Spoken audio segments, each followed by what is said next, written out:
কোন জান্নাতে আমরা ঢুকবো, জান্নাতটা কেমন, দেখতে কেমন, এটার বর্ণনা কেমন, কোরআন থেকে শোনার দরকার আছে না নাই? শুনবেন শুনবেন, কষ্ট হচ্ছে না তো?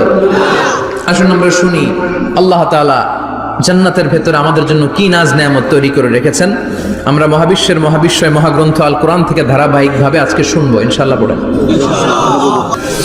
রব্বুল আলামিন বলেন, ফালা তা'লামু নাফসুম মা উখফিয়া লাহুম মিন কুররাতি আ'ইউন জাযাআম বিমা কানু ইয়া'মালুন।